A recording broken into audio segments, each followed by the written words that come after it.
So President-elect Donald Trump really sent shockwaves across Washington yesterday with his latest controversial cabinet pick. He plans to nominate former Florida Congressman Matt Gaetz for Attorney General. Gaetz resigned from his position in the House yesterday following the announcement.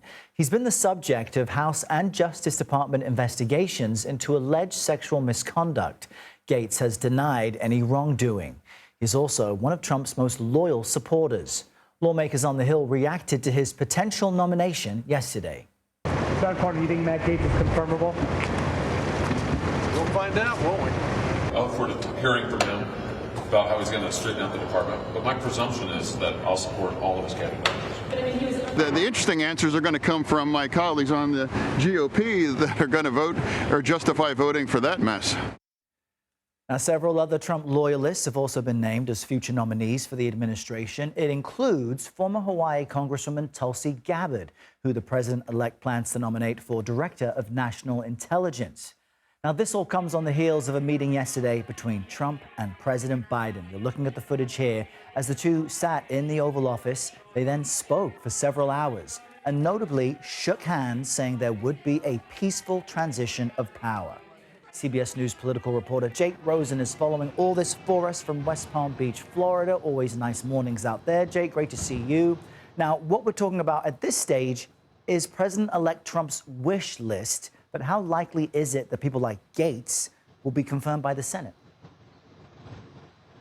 Well, it's certainly possible, Errol, that, again, in only a 3-vote margin for the Republicans in the Senate, that they can lose a couple of defectors and still get Matt Gaetz confirmed. J.D. Vance can be a tie-breaking vote. However, you saw it from a supercut there and our reporting from our teammates on Capitol Hill that there is a big skepticism in both the Democrats and Republican side of the Senate about Matt Gaetz and his conduct while he's been in office and whether or not he can get confirmed based on that and also his general legal experience for a very high-profile and important job like Attorney General.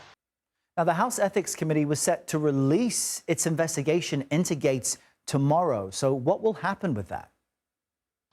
Well, it's certainly possible that that report gets leaked somehow, or that after Matt Gaetz, even though he resigned yesterday, according to Speaker Mike Johnson, that report still makes its way out into the public. Now, that report is expected to be potentially damning, again, like you said, talking about sexual misconduct, improperly receiving gifts, and in addition to potential drug use while he's been in office. We'll have to see exactly how this unfolds over the next couple of days, especially given that Donald Trump is hoping to get all of these people confirmed as soon as he gets into office. And I want to ask you also about Tulsi Gabbard. This is another Trump loyalist who may be nominated to serve in Trump's cabinet. She's kind of known as being pro-Russia. Many of our viewers may not know much about her. What can you tell us about it?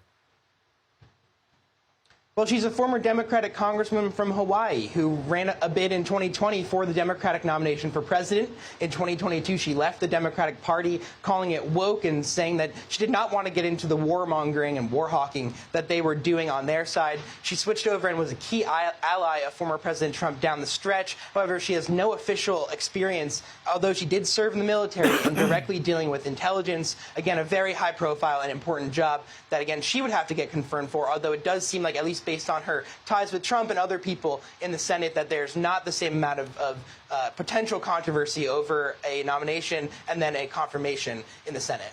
All right, Jake Rosen with the latest on those headlines. Thank you very much.